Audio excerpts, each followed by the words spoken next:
最近有不少知名人物因为犯罪而被警方逮捕或入狱，让许多人开始对监狱里的生活产生好奇。今天就让我们一起来聊聊台湾的监狱生活吧。现在下载 Hami Video App 并进入 CAT 网红馆，你就可以在这个为台湾新媒体创作者打造的全新平台，独家抢先看到许多优质的创作内容哦。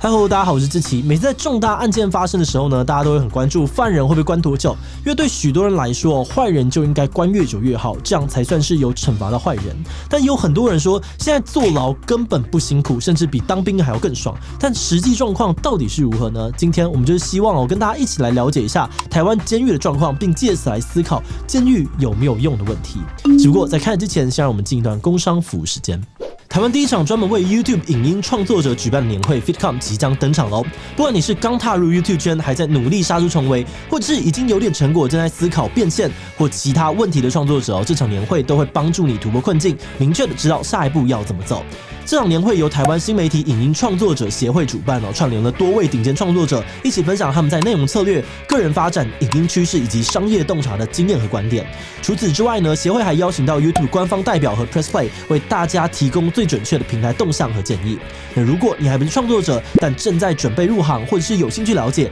当然也能参加。而这场年会呢，将在2022年的1月12日登场。除了现场席位呢，也有线上影片票可以让大家远端参与。目前优惠票种正在热烈的贩售当中，那因为数量有限，所以有兴趣的人请点击下方的资讯栏连结，了解更详细的活动内容后，速速报名吧。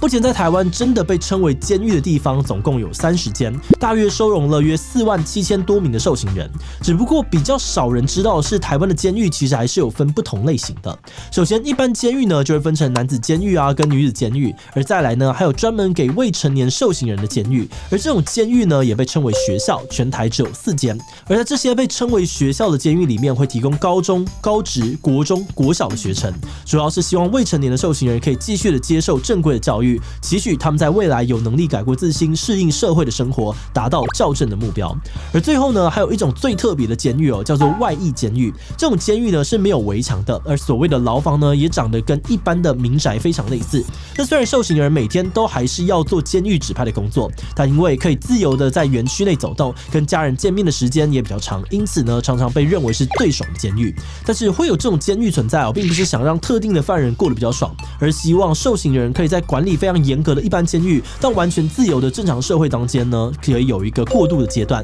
让他们练习在自由的环境中也能够自主管理的能力。只不过因为这种监狱管理上面比较困难因此全台湾呢只有3间而已，收容的条件也定得很严苛。因此以今年的数据来看，全台湾还是有超过98% 的受刑人都是关在一般监狱。那接下来就让我们一起来看看怎么进监狱吧。要怎么进监狱这个问题听起来像废话，不就是犯罪的人就会进监狱吗？但实际上要进监狱没有那么简单它其实是有一整套流程要跑的，有点像是我们在办的入学手续一样。举例来说，我们要能够入学就要先有学籍，那要入狱的话呢，就是要先被判刑了才会获得进监狱的资格。而再来入狱也要能够证明入狱资格的文件，像是检察官发的指挥书以及法院的判决书，就是入狱时不可或缺的。因此大家会发现，有些案件明明新闻报得很大，但人却迟迟还没被抓去关。那很可能呢，就是因为判决还没有正式下来，或是检察署还没有定好他的入狱时间，文件还不齐全。只不过呢，等到这个万事俱备的时候，受刑人就必须依据检察官定好的时间到监狱报到。而在入狱的当天，除了要确认身份跟刚刚说的文件之外呢，还要健康检查。在确认没有严重传染病之后呢，还要再进行一次安全检查。这个时候会要求受刑人全身脱光光，而且像是舌头生殖器、肛门、脚底都会被详细的检查。另外，身上所有的衣服跟钱也都会被收走。衣服呢，要等出狱的时候才会还给受刑人，钱则就会变成监狱帮受刑人保管的保管金。而再来，受刑人就会被送去按压指纹拍照片，以及听入监讲习。听完之后呢，就会分配牢房，并让他们去理平头、脱光、沐浴，并提供新手包，里面会有刑服以及内衣裤、牙刷、牙膏、毛巾、卫生纸，还有香皂各一件。只不过除此之外的棉被盥洗用具等等呢，就要自己花钱买了。因此刚刚说到的那个保管金就很重要，因为得要稍微带一点点钱进来，你才有足够的保管金可以买棉被、盥洗用品跟内衣裤。许许多新闻都有报道过，现在监狱的环境已经改善很多了，但对于一般人来说，应该还是一个很难适应的环境。目前大多数的监狱呢，仍然是6到8人一房的同铺。依据法规规定哦，牢房里面每个人至少会有1.07平的生活空间，但这样子的空间实际上就是大家并排躺下来之后就没有什么多余的空间了。因此，室友干不干净以及大家有没有在维护环境都非常的重要。那牢房除了空间狭窄之外呢，还有2点是最令人难以忍受的，那就是牢房里面没有冷气，以及厕所呢是半开放式。在牢房里面，厕所也被称为是水房，它的范围非常的小，就是一个人能坐着上厕所，并且舀水啊、冲澡的地方而已。而且这个区域呢，只会用一面半身高的墙跟其他区域隔开，因此无论是你洗澡啊还是上厕所，室友呢都可以轻易的看得到，味道也没有办法被阻隔。所以每当有人大便的时候，味道大家都得一起闻，而且马桶也不是抽水马桶，只能够舀水来冲，甚至呢每天能用的水量还是固定的哦，连想要尽情冲水都不行。只不过不少受刑人都说，这些硬体设施上面的克难呢，都是有办法习惯的。真的令人感到痛苦的，其实是监狱里面的生活。在监狱里面，每一天的时间呢都要照表操课，起床、睡觉、吃饭、工作的时间都是固定的。虽然每间监狱的时间表可能会有一点点不太一样，但基本上呢都是早上6、7点要起床，晚上9到10点的时候睡觉。而如果没有特殊状况的话呢，受刑人会在上午跟下午的2个时段要集体到工厂工作，通常都是做一些劳力密集而且低附加价值的工作。举例来说，像是大家在百货公司里面拿到的纸袋，10个里面可能有9个都是从监狱出产的。另外呢，像是之前的3倍券啊跟5倍券也都是请受刑人分装的。那这些工作基本上是不需要任何技术的哦，因此大部分的受刑人其实很难在监狱里面学到什么一技之长，顶多只是能因此拿到少少的劳作金而已。但通常1个月也不会超过500元，甚至有发生过工作1个月之后只领到20元状况，连1条内裤都买不起。那钱会这么少，除了是因为这些工作能赚到的钱本来就不多之外，也是因为这些工作的收益有一定的比例要先拨给受害者的家属，或是补助监狱的伙食费。那在每天的工作结束，吃完晚餐之后，就会来到受刑人每天最期待的自由时间了。那虽然说是自由时间哦，但实际上呢，还是只能待在自己的牢房里面，只是可以自己选择要写信、运动、看书、下棋，或是看电视啊、听广播。那有不少人听到坐牢还有电视看，都会觉得很惊讶。但要有电视看呢，其实也不容易，还要你的等级够高才可以。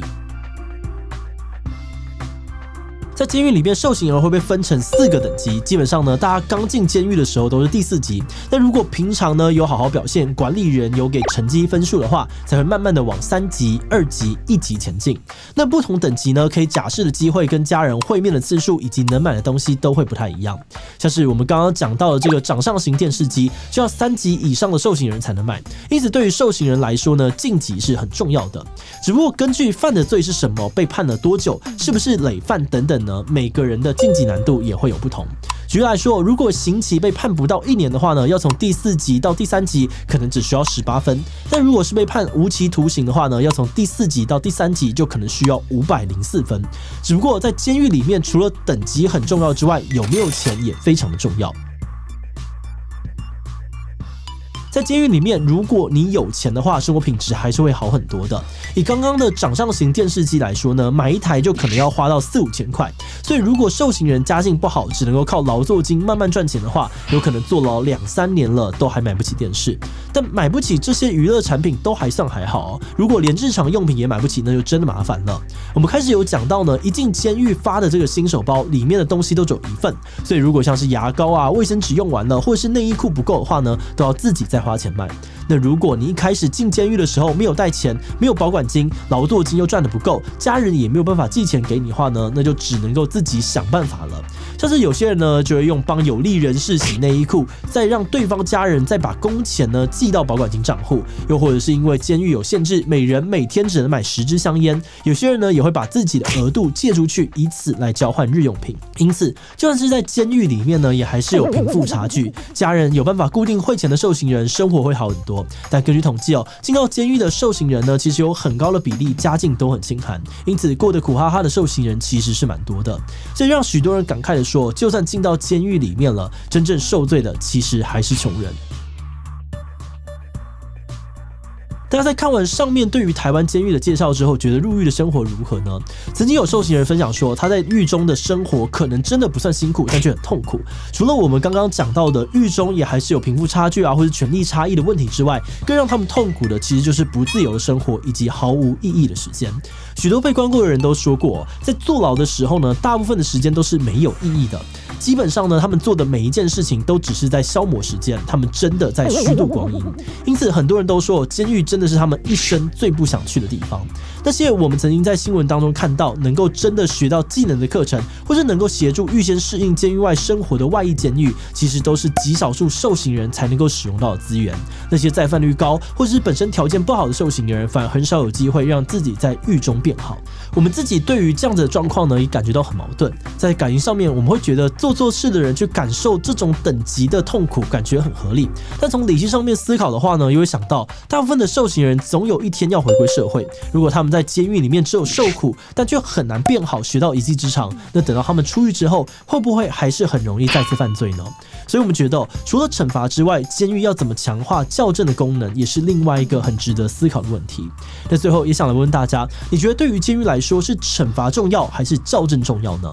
惩罚让犯罪的人感受到应有的惩罚才是真理，比校正想办法让大家不再犯罪是最重要的目标。所以小孩子才做选择，虽然很难平衡，但我两个都要。提起他留言告诉我们吧。最后，如果你喜欢今天的影片，欢迎分享出去，让更多人知道台湾的监狱生活。此外呢，也可以点击这个地方看看北欧的开放式监狱，以及律师应该帮杀人犯辩护吗？那么今天的这一期就到这边告一段落，我们明晚再见喽。